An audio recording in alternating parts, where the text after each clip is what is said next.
Hello ladies and gents, welcome back to the Barrett channel today for a brand new video with myself, Ollie. We're taking it back old school with a walk and talk right here. It's been a long time since we've done one of these, and you know, I kind of want to get them rocking and rolling again because it's nice. And I think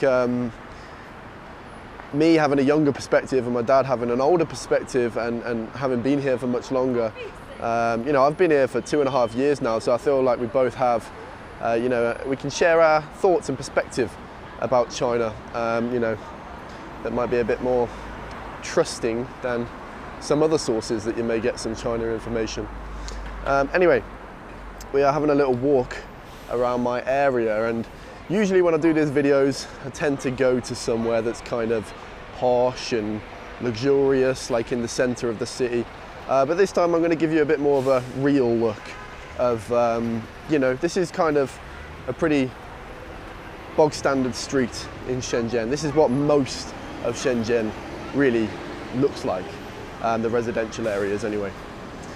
So what we're going to be chatting about today, we're going to be chatting, as you can see by the title, misconceptions about China, but not only about China, misconceptions from Chinese people about the West as well. We're going to try and mix it in here. So do follow me until the end, and I want to know if you agree or you disagree from your experiences with what I do say in today's video. Now,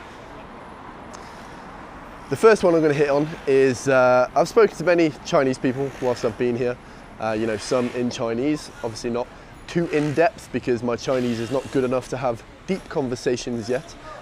So I've spoken to many people who are competent in English, and you know, a lot of people 10 years prior to now, and some probably, many still do, kind of saw the Western world as kind of like a utopia. You know, if they'd never been there, they hear about it in the media, the Chinese media or whatever. You know, they had really, you know, high hopes and expectations, you know, if they were to go there. And a lot of them found when they went, you know, I've spoken to a lot of Chinese people who have gone to study abroad, and they kind of say that it's not really what they expected. And let me dive into that a little bit more. Firstly, they kind of thought that it was really technologically advanced in a lot of Western countries and socially advanced. And while many of them do agree that a lot of Western countries are much more socially advanced than China currently, the technological one is like, it's a complete myth really. A lot of them were surprised to see that actually China is much further ahead in a lot of technological fields, and really they're at the cutting edge of innovation in a lot of different areas now. And their way of living in China was kind of is what they were expecting to be able to live like abroad as well, in terms of transport, in terms of convenience with ordering things, in terms of, this one isn't technological, but things being open late at night and being able to go around the streets. Safety is another one, although I wouldn't really say that's a misconception. I think most Chinese people are very aware that China is much safer than most Western countries. And on the other hand, it's the same the other way around. You know, there's a huge misconception, as we've spoken about many times on this channel, about China. You know, a lot of Westerners think Chinese people have no freedom. You know, you do one thing wrong on the street and you're going to get locked up by the police. That's what we're kind of led to believe if you've never been here. And when you do spend some time here, pretty much every single foreigner will tell you it's completely different to what they expected, and most of them are saying that in the best way possible. Now I'm going to move on to a slightly different point here. I'm going to try and touch on a few different things, so I don't chat about one thing for too long. Another one is, now this is one that I'm guilty of. In England, I'll just use England for example because I can pull from my own experience. But there would be many Chinese students that would come to study in universities in England, and same as many other Western countries, loads are going to native English speaking countries, and those people will be from families with a fairly wealthy background, because it's extremely expensive to send your kids abroad to study. And many of them are seen as being quite spoilt, in a materialistic sense. But this probably isn't a true representation, because, you know, as I've just said, the families who are sending their kids abroad are the people who have a lot of money, and they're going to be significantly more wealthy than the average English person that's going to an English university.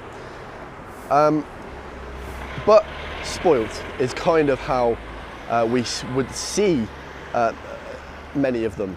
And now that I've spent more time here and I understand the culture a lot more than I did before, I've kind of come to the realization that my presumption was not entirely accurate. Let me explain. So, the way families are here, they put a hell of a lot of emphasis on their children's education. Now, that is the way that they see they're going to, you know, give their kid and also the rest of the family a better life. And they will invest everything into their kids' education, and many of them won't work. They won't have it's very rare for Chinese people, at least the ones that I've been around, to have a job before they leave education. And they're supported by their parents financially, you know, whether it's materialistic things or whether it's education. You know, there's a lot of money spent on them to go abroad. Even if, you know, the family can just afford it, a lot of them will send their kids abroad, because it's all about education, education, education. And that is changing. That is starting to change a little bit. And the government are really trying to even the playing field a little bit with new laws that are coming in. There's a new one regarding training centres, which I won't get into, but yeah, the Chinese government are trying to make it a more level playing field with education, because in the big cities, like, it's super competitive, and that is an understatement, you know. Anyway, I digress. I'm going down a rabbit hole. Yeah, so kids are spent a lot of money on, and we can kind of perceive that as them being spoiled, because a lot of kids in university in England, they'll have to have a part-time job to fund their, you know, going out to clubs or whatever, because the university allowance isn't enough, and you know, they've got a big loan on top of their head that they're getting to go to university that they'll have to pay off in the future. It's a completely different aspect of the culture. In the West, you know, my parents, they were making me pay rent to stay at home, partly because they needed it, but also because that's pretty normal to do in Western countries, to get your kid to understand the value of money and to make them more independent, you know. Get them standing on their own 2 feet as early as possible, so that they can learn about the world and whatnot. So when I tell that to Chinese people, I've literally had one person or two people say, "Oh, do your parents not love you?" And I have to laugh, because obviously they're just not aware of the culture difference. And I'm sure my parents love me as much as any other parents do love their kids. It's just a different way of doing things. But I did hate that when I was young. I did hate having to pay rent when not 100% of my friends were doing the same. But now I look back on it in a much different manner. I look back on it and I'm quite glad that they did, because it really did teach me the value of money. And I think, you know, I get told by many people that I'm very mature for my age, which is nice. And I think that, as well as other things, is partly the reason, because I've been, you know, I've been made quite independent from quite a young age, so that definitely is a contributing factor. So what I would say overall, generalising, this is not counting all the anomalies, but generally, kids here in China are supported financially much more by their parents than we are in the West. But, you know, the other side of that is that the Chinese way, the Chinese culture, is that when their parents get old, they don't have as many systems or as recent systems to have a government pension as a lot of Western countries do. And a lot of them, you know, because when they got educated, China was not this global powerhouse that it is now. So a lot of them, you know, they don't have an income that's able to, you know, sustain their lifestyle when they get older. So a lot of the kids growing up in this prosperous nation now, they will help out their parents financially when they get older. And this is very unusual for us to hear in the West, because we're not used to doing that. We don't, our parents won't expect sort of financial help when they get older. And, you know, that's probably partly to the fact that they've accrued, you know, assets over their time of working and a government pension and whatnot. But yeah, that's the difference. The last thing I want to touch on, as this video is getting on a bit longer than I thought it would, is food. Now, this one never fails to make me and my dad laugh sometimes. I'm going to turn around, head back home. So food. Now, a lot of Chinese people have it in their heads that in the West, we only eat unhealthy food. We only eat fast food or fried food. They call it hot food. And while we do eat more than them in terms of, you know, deep fried stuff, because they don't really deep fry that many things. Yeah, we don't. We eat a lot more different things than just fried food. I don't know about the Americans out there, sorry to say that, but I'm sure they eat stuff beside fast food as well. And I've spoken to many people who think that Chinese food is much more healthy than, you know, many Western countries.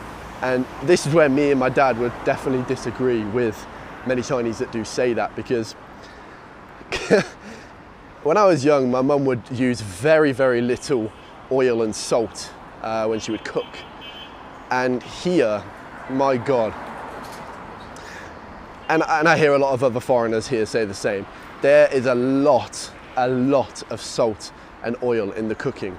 And you see that when you go down to the supermarket, you go down to Walmart or Vanguard, any supermarket in China, and they will have an aisle specifically for oil, sometimes two.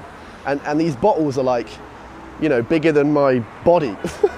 All right, not quite, but the bottles are like, you know, 10-litre bottles. And we don't have anything like that in our supermarkets back home. And also just when I see them using salt, it's a lot. And we see that as very unhealthy, and it can cause a lot of foreigners coming to China to put on a lot of weight. But, you know, I guess it's just what you've grown up with, your body gets used to and adapts to it. Because most foreigners can't come here and eat 4 bowls of rice every day and stay skinny, where there's a lot of Chinese people who can, and it's not a problem. So it's probably what you're growing up with, your body does adapt to it. So I personally think I eat a lot healthier when I'm back at home, and that's partially because I cook more myself. Yeah, that's the problem here as well. Literally, I can get food delivered to my apartment most of the time for cheaper than what it would cost me to go out and buy my own food and cook it, and let alone all the effort and time and all that it takes, you know. So, you know, quite often when I'm busy working, I just want to order, and luckily enough, I can eat whatever I want and I don't really put on weight, but I'm sure that might change as I get a little bit older. Actually, no, there's one more thing I want to talk about. There's one more thing I want to talk about, and that is appearance. No, this one really blew my mind, right? There's a stereotype, and this is not me being racist. This is just something that I've heard many times in the West, is that Chinese people look the same or look very similar to each other. And you never guess what I heard. A few Chinese people say, here, all foreigners look the same. I was like, whoa, that was really eye-opening, because it's obviously coming from ignorance.